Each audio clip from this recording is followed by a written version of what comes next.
They told me applying for university would be the biggest challenge I ever faced. They were right. It was no easy feat having to choose the subject I'd specialise in for the rest of my life and pick from literally hundreds of universities.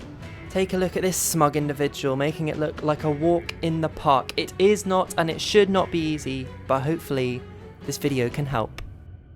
Well, that was dramatic, wasn't it? So, are you thinking of applying to university? If so, what a slay for you. So first off, I guess before you even want to choose your universities, you're going to want to decide which degree or which sort of field of degrees you are going to want to apply for.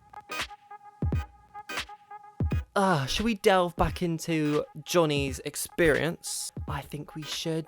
So I attended like a Cambridge law webinar back in the day when I was thinking about which degree I was going to choose to apply. So what, I would have been in like year 12. And they set out in a nice little neat table all the acceptance rates for all the varying degrees. And law was one of the toughest ones to get into. I think 17% of applicants got in or something like that. So the guy on the webinar actually said to us, like, don't apply for law, apply for something else, and then do a law conversion if you are really set on coming to Cambridge. This really had sway on me. I came and I spoke to my parents and I was like, should I not do law? And my mum gave me the greatest piece of advice in my entire life. She said, do you want to do history? I said no. She said, do you want to do politics? I said no. She said, do you want to do law? I said yes. I decided to take my chances and apply for the subject that I truly knew I wanted to do. And it turns out for me that I got into Cambridge anyway, so, you know, happy days. But I was so willing to take a place at a different university to do the degree. The degree was far more important to me than the university I was going to end up at. So the point I'm trying to make here in a kind of roundabout way is always choose a degree that you are passionate about, curious about, interested in, can see yourself doing for the rest of your life. Because let's be honest, you are probably going to be using your degree for the rest of your life in your professional career. Having said that, it's not always that straightforward. So let's take one end of the spectrum. If you want to be a doctor, you kind of have to do medicine as a degree. There's not many ways around that. However, if you want to work in insurance or something like that, there's so many degrees you could take, pretty much any degree with a decent grade. So you could do theology, history, law. So different degrees will be more versatile.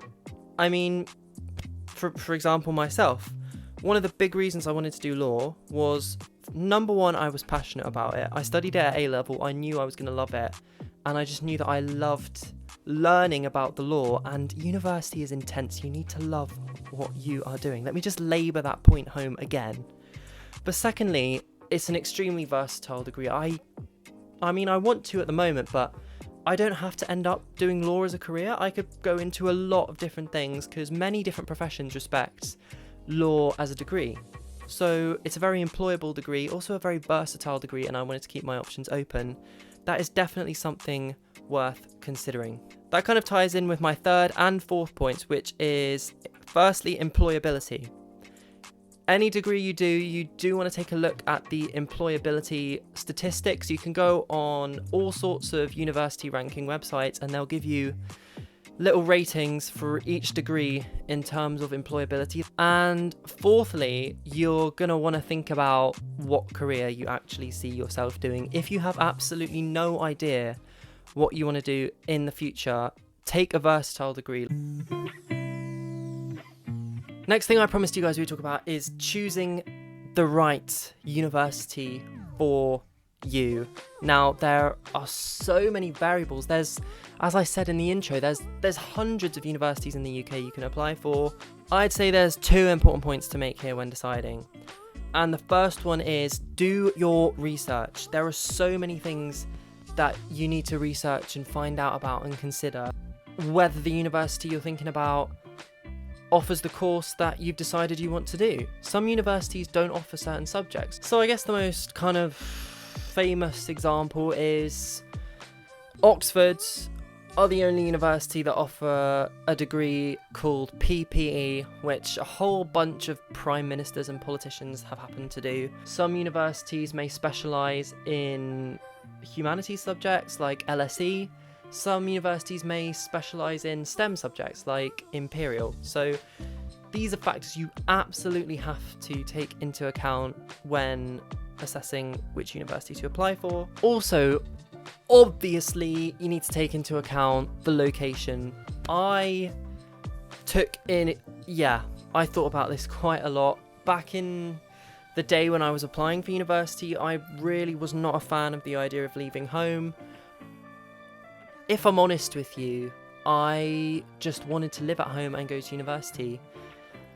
Now that I don't do that, I would strongly advise against it, but obviously all of you need to make your own personal decisions. But anyway, so my original plan was to apply to Cambridge and then 4 London universities, because I live quite local to London.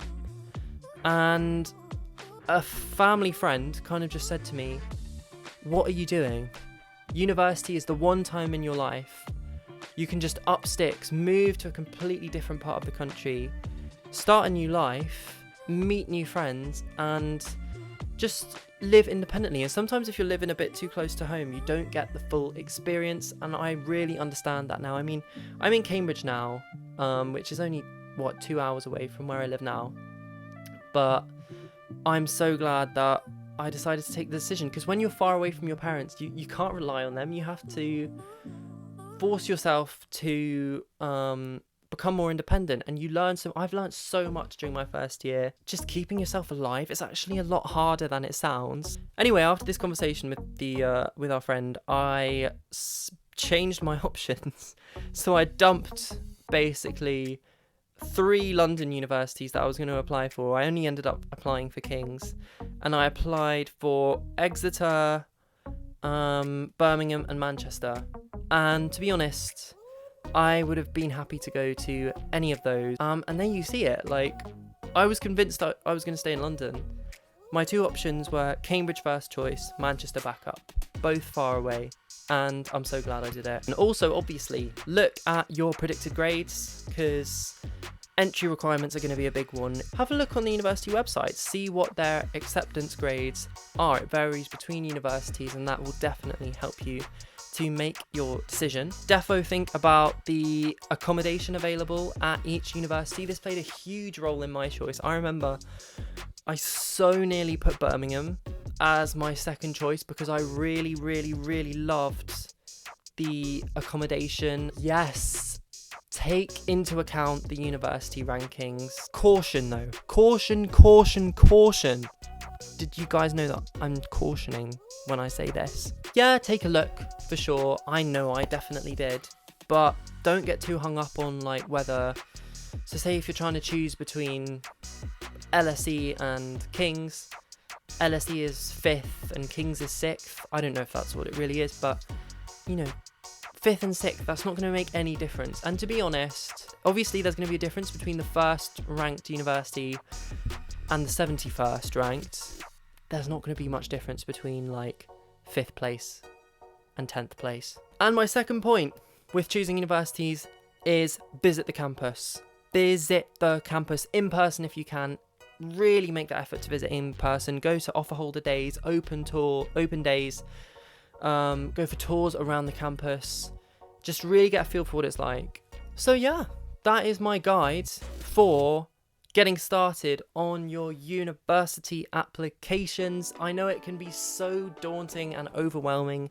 It doesn't need to be that scary. Please, please, please do leave comments down below if you want any help or inspiration. DM me on Instagram, find me on TikTok, subscribe. I'm sure I will make new videos covering things that might, I hope, help anyway for you guys. Yeah, there we go. That's L for lucky. You guys, best of luck. You're all gonna get lucky. I wish you all the best. I love you all. I'll see you next time, yeah?